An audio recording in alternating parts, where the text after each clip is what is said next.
ರಾಜಕೀಯ ವ್ಯವಸ್ಥೆಗಳು ತುಂಬಾ ಕೆಟ್ಟೋಗಿದ್ದು ರಾಜಕಾರಣಿಗಳು ಇಲ್ಲಿ ಪವಿತ್ರವಿಲ್ಲ. ಜಗತ್ತಿನಲ್ಲಿ ಲೂಟಿ ಮಾಡೋರು, ದರೋಡೆ ಮಾಡೋರು ಇದ್ದರೆ ಅದು ರಾಜಕಾರಣಿಗಳು. ಕಾಗವಾಡ ಶಾಸಕ ರಾಜು ಕಾಗೆ ಈ ರೀತಿಯಾಗಿ ಸ್ಫೋಟಕ ಹೇಳಿಕೆಯೊಂದನ್ನು ವ್ಯಕ್ತಪಡಿಸಿದ್ದಾರೆ. ರಾಯಭಾಗ ತಾಲೂಕಿನ ಮುಗಳಕೋಡ ಗ್ರಾಮದಲ್ಲಿ ಹೇಳಿಕೆ ವ್ಯಕ್ತಪಡಿಸಿದ್ದು, ಖಾಸಗಿ ಶಾಲೆ ಬೀಳ್ಕೊಡುಗೆ ಸಮಾರಂಭದಲ್ಲಿ ಹಿರಿಯ ಶಾಸಕ ಬಹಿರಂಗವಾಗಿ ಅಸಮಾಧಾನ ವ್ಯಕ್ತಪಡಿಸಿದಂತಾಗಿದೆ. ಶಾಲಾ ಮಕ್ಕಳಿಗೆ ಹಲವು ಯೋಜನೆಗಳನ್ನು ರೂಪಿಸಲಾಗಿದೆ. ಅವುಗಳ ನಮ್ಮಂತಹ ರಾಜಕಾರಣಿಗಳಿಗೆ ಕಮಿಷನ್ ಹೊಡೆಯೋಕೆ ಯೋಜನೆಯ ರೂಪಿಸಲಾಗಿದ್ದು, ಇಂತಹ ವೇದಿಕೆಯಲ್ಲಿ ನಾವು ಮಾತನಾಡಬಾರದು. ನಮ್ಮ ಮಾನವನ್ನು ನಾವೇ ತೆಗೆದುಕೊಂಡಂತಾಗುತ್ತದೆ. ಇಂತಹ ವೇದಿಕೆಯಲ್ಲಿ ನಾವು ಮಾತನಾಡಬಾರದು.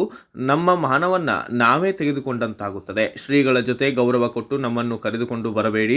ನಮ್ಮನ್ನು ಹಿತ್ತಿಲ ಬಾಗಿಲಿನಿಂದ ಕರೆದುಕೊಂಡು ಬನ್ನಿ. ಆ ಮಟ್ಟಿಗೆ ಸದ್ಯ ಈಗ ವ್ಯವಸ್ಥೆ ರಾಜಕೀಯದಲ್ಲಿ ಹದಗೆಟ್ಟು ಹೋಗಿದೆ. ನಾವೆಲ್ಲರೂ ಶುದ್ಧರಿಲ್ಲ, ಪವಿತ್ರರೂ ಕೂಡ ಇಲ್ಲ.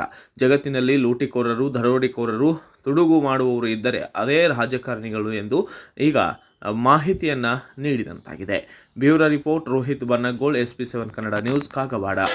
ವಿದ್ಯಾರ್ಥಿಗಳು ಮುಂದಿನ ಇವತ್ತಿನ ಮಕ್ಕಳು, ಮುಂದಿನ ನಮ್ಮ ದೇಶದ ಪ್ರಜೆಗಳು, ನಮ್ಮ ದೇಶದ ಯಾರು ಅಪ್ಲಿಕೇಶನ್ ಹಾಕಿದ್ರು ಬಿಸಿ ಊಟ ಕೊಟ್ಟಿರ್ತಾರೆ, ಸೈಕಲ್ ಕೊಡಿರ್ತಾರೆ, ಯಾರು ಪತ್ರ ಕೊಟ್ಟು ಬಂದಿದ್ರಿ ಸರ್ಕಾರಕ್ಕೆ, ಪಠ್ಯ ಪುಸ್ತಕ ಕೊಡಿರ್ತಾರೆ, ಯಾರು ಬಂದಿದ್ರಿ ನಮ್ಮ ಮಕ್ಕಳಿಗೆ ಪಠ್ಯ ಪುಸ್ತಕ ಕೊಡುವಷ್ಟು ನಮ್ಮಲ್ಲಿ ವ್ಯವಸ್ಥೆ ಇಲ್ಲ.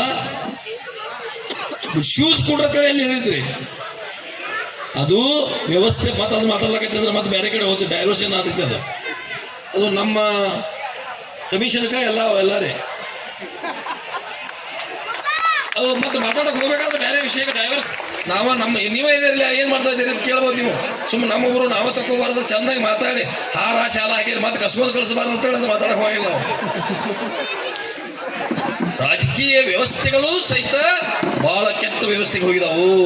ಈಗ ನಾವೆಲ್ಲ ಸುದ್ರಿಲ್ಲ. ಈಗ ನೀವು ಅಜ್ಜಾರ ನಟ್ಟ ಬಾರಿಸ್ಕೋದು ಉಚ್ಕೋದು ತೊಗೊಂಡು ಬರ್ತಬರಿ, ನಮ್ಗೆ ಹಿತ್ತದ ಬಾಗ್ಲೇ ತೊಗೊಂಡು ಬರ್ತಬರಿ.